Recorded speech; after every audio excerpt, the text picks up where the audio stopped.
تیرا ہو جاؤں.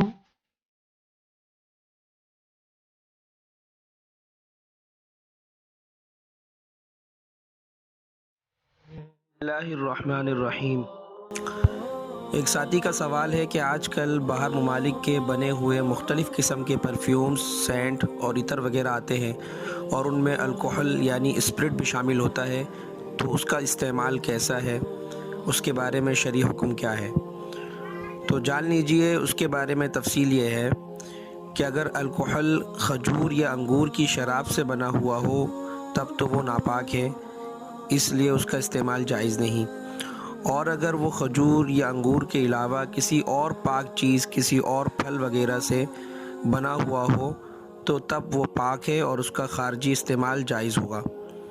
آج کل جو پرفیومز مارکیٹ میں دستیاب ہے اور اس میں جو الکوحل استعمال ہوتا ہے وہ عموماً کھجور یا انگور کی شراب سے بنا ہوا نہیں ہوتا، بلکہ دوسرے مختلف قسم کی چیزوں مثلاً مکئی، جوار، گندم، آلو، چاول یا پیٹرول وغیرہ سے بنا ہوا ہوتا ہے. لہذا ایسا پرفیوم استعمال کرنا کوئی حرج نہیں، جائز ہے، ناپاک نہیں، اور اس کے لگانے سے کپڑا بھی ناپاک نہیں ہوگا، اور ایسا پرفیوم لگا کر اگر کوئی نماز پڑھ لی گئی ہو تو وہ نماز بھی ادا ہو جائے گی، لوٹانے کی بالکل ضرورت نہیں.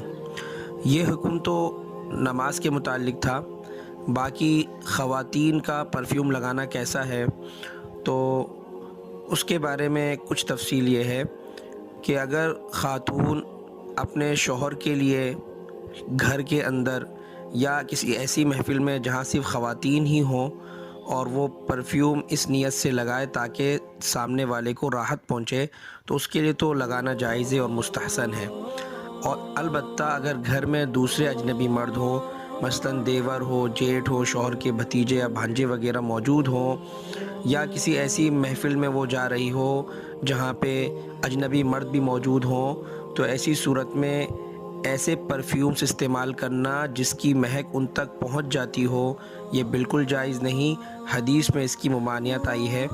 نبی کریم صلی اللہ علیہ وسلم نے ارشاد فرمایا، جو کوئی عورت خوشبو لگا کر گھر سے نکلتی ہے اور مرد اسے دیکھتے ہیں تو اللہ رب العزت اس سے مسلسل ناراض رہتے ہیں یہاں تک کہ وہ اپنے گھر واپس نہ آ جائے.